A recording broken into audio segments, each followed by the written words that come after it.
वापरून 45 एकरमध्ये विविध डेमो प्लॉट तयार केलेले आहेत। आपल्या कंपनीचे चेअरमन गौरालजी जैन, त्यांना आपण बडे भाऊ म्हणतो, त्यांनी 1989 साली इथे चिकूचं प्लांटेशन केलं आणि सगळ्यात प्रथम ड्रिप टेक्नॉलॉजी आणली। नंतर मग सगळ्या क्रॉपचे ड्रिपचे मॉडेल तयार केले आणि त्याचा प्रचार आणि प्रसार केला। तुम्हाला आता इथे सगळे पिकं ड्रिप खाली दिसतील, भात असेल, मका असेल, सोयाबीन असेल, खरीपमध्ये पण आणि रब्बीमध्ये पण दोघं सीझनमध्ये आपण हे पिकं घेतो। आपण खरीपमध्ये बासमती राईस ड्रिपवर घेतला होता, तिथे आपण 17 क्विंटल उत्पादन घेतलं। तुम्ही म्हणाल की आमच्याकडे भरपूर पाणी आहे, ड्रिपचे काय उपयोग? तर ड्रिपमुळे नुसतं पाणी बचत होत नाही, ड्रिपमुळे 30% पाणी बचत होते, पण निसर्ग पण वाचतो। जो तुम्ही फ्लड इरिगेशन करता त्याच्यातनं मिथेन गॅसचं प्रोडक्शन जास्त रिलीज होतं आणि ते ओझोन लेअरला डिस्टर्ब करून टेम्परेचर वाढतं आहे। आपलं निसर्गाचं टेम्परेचर दरवर्षी अर्धा डिग्रीने वाढतं, तर ते हे कारण आहे। म्हणून ड्रिप टेक्नॉलॉजी महत्त्वाची आहे। ते मोठ्या भावांनी हेरलं आणि इथे तुम्हाला ते सगळं तंत्रज्ञान बघायला मिळेल। नंतर अति घनदाट लागवड इथे केलेली आहे, 4 बाय 3 मीटर, 3 बाय 2 मीटर। नंतर हायड्रोफोनिक्स असेल, एरोफोनिक्स असेल, फ्युचर फार्मिंग असे प्रोजेक्ट इथे डेव्हलप केले। नंतर सगळ्या झाडांचे मातृवृक्ष आणि रूस्टॉक कोणते इथे तयार केले की जेणेकरून शेतकऱ्यांना चांगलं प्लांटिंग मटेरियल मिळेल। म्हणून इथे 200 एकरमध्ये शेड हाऊस उभे करून प्लांटिंग मटेरियलची व्यवस्था केली। खारवट जमिनीमध्ये झाडं मरतात, तर खारवट जमिनीमध्ये रूस्टॉक कोणते जगतील त्या हिशोबाने इथं सगळं ते रिसर्च अँड डेव्हलपमेंट चालतं। अशा पद्धतीने आपण इथे सगळी हे तंत्रज्ञान आपण शेतकऱ्यांना प्रचार आणि प्रसार दरवर्षी करत असतो। 12 डिसेंबरपासून 14 जानेवारीपर्यंत आपला हा 1 महिन्याचा तंत्रज्ञान प्रसाराचा प्रोग्राम असतो। ठीक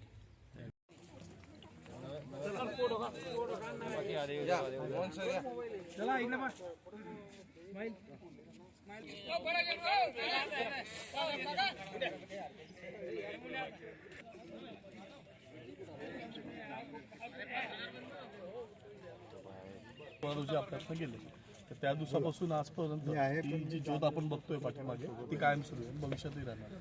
आणि भाऊंचं जे कार्य होतं समाजाप्रती, शेतकऱ्यांप्रती, त्याच्यावरती पण आपण इथे एक संग्रहालय बनवतो भविष्यामध्ये। तर असंच एखाद्या व्यक्तीची इच्छाशक्ती असली तर काही होऊ शकतं, ते उत्तम उदाहरण आपण या कॅम्पसमध्ये फिरताना बघतो। तर ग्रीन कसं झालं, इतकी झाडं आपण जी बघतो या ठिकाणी, बरीच लोक विचारतात प्रश्न, तर तेच आहे की महत्त्वाचं। आता इथं बॅरल लँड होती, ते पूर्ण ग्रीन कसं झालं? तर इच्छाशक्ती असली तर काय होऊ शकतं।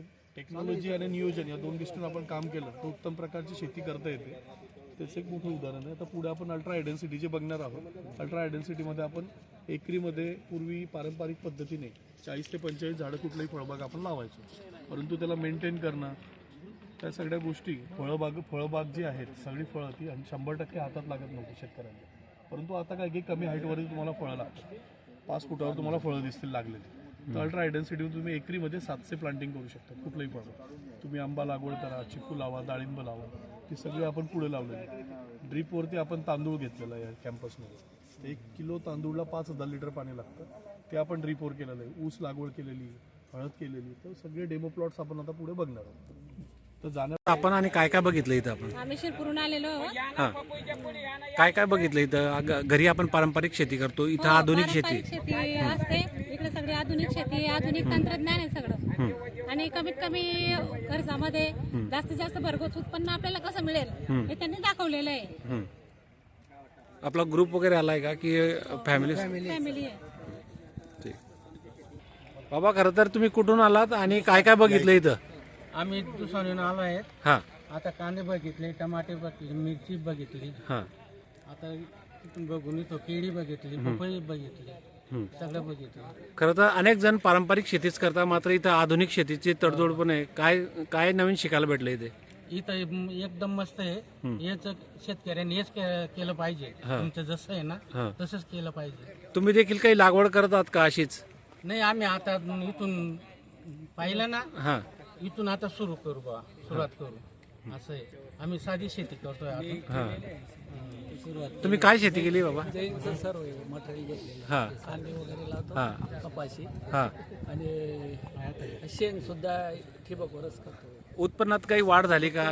म्हणजे डबलच आहे। हां, जेव्हा 1 क्विंटल यायचं तिथं 2 क्विंटल येत आहे, असं म्हणजे इतका फरक पडला बा। माझ्या फोटो पण आहेत ते। हां, हां हां हां दादा, खरं तर काय शिकायला भेटलं इथं? आपण ग्रुपसह आलात, काय अभ्यास दौरा झाला इथं? इथं खूपच म्हणजे जे पाहिलं ते मोकळ्या पाणीने नाहीये, ड्रिपने आहे सगळं. हां आणि खतं वगैरे सगळे ड्रिपने देता येते आणि कशा पद्धतीने द्यायचे ते सगळं सांगितलं आम्हाला. एकदम योग्य वाटलं. खूपच भरमार खर्च करत होतो आम्ही. मोकळं खत ठेवलं. या अभ्यास दौऱ्यामध्ये तुम्हाला तंत्रज्ञानाचा वापर कसा करायचा याचा अभ्यास तुम्हाला मिळाला असेल. या पद्धतीने तुम्ही तुमच्या शेतीच्या मध्ये तंत्रज्ञानाचा वापर कसा करणार आहात ते स्पष्ट. आता आम्ही करतोय ना, याच पद्धतीने करतोय. आता सुरुवात केली आम्ही. हो, ड्रिपने देतोय, खतं वगैरे देतोय, ड्रिप चालवतोय, मोकळं पाणी आता बंद करतोय सहसा करून, आणि खतं वगैरे पण व्यवस्थित चालतं. ठीक.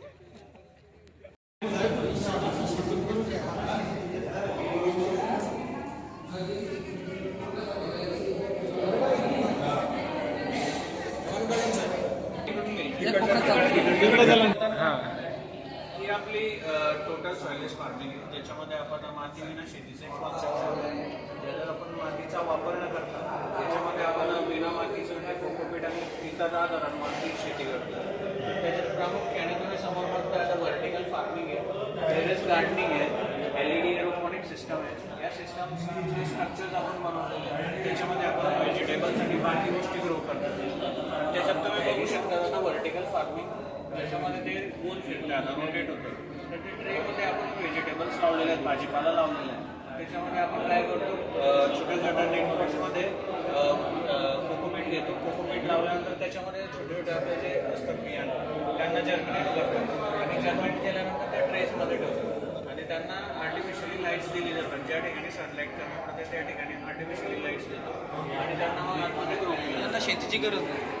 ज्यांना म्हणजे आता आपल्याकडे पारंपरिक जो शेतकरी आहे शेती करतोय त्यांचं ठीक आहे, पारंपरिक शेतकऱ्यांचं तर ठीक आहे, पण जे आपले आता पुढे भविष्यात येणारे किंवा बिना फार्मिंग जे नॉन फार्मिंग कॅटेगरीचे जे फार्मर आहेत ज्यांना शेती करण्याची इच्छा आहे ते या प्रकारचे स्ट्रक्चर्स बनवून आपल्या स्वतःपुरता म्हणा किंवा प्रोडक्शन करता यासारखी शेती ते करू शकतात. अशा स्ट्रक्चरमध्ये काय काय आपण पिकं घेऊ शकतो? अशा स्ट्रक्चर्समध्ये आपण सध्या तरी लिफी व्हेजिटेबल्स म्हणजे पालेभाज्या जास्त घेतो, कारण दिवसमान आपला त्याच्यावरच असतो है ना. सकाळी उठलं म्हणजे भाजी वगैरे त्याच्यावरच आपण करतो. तर व्हेजिटेबल्सवर जास्त भर आहे ना. लिफी व्हेजिटेबल्स आपण जास्त प्रमाणात करतोय. त्याच्यानंतर बाकी तुम्ही बघू शकता आतमध्ये वेगवेगळ्या पॉट्समध्ये टोमॅटोज वगैरे, त्याच्यानंतर काकडी, मिरची यासारखी आपण लावलेली आहे. आता पुढे बघू शकता मिरची आहे, त्यानंतर टोमॅटोज लावलेली आहे. साधारण पारंपरिक व्हेजिटेबल्स LED लाईट्समध्ये लावले. म्हणजे ही आता सुरुवात आहे की तुम्ही दिलेलं आहे कोणाला कुठं प्लॅन चालू आहे? हे आपण बऱ्याच ठिकाणी दिलेलं आहे.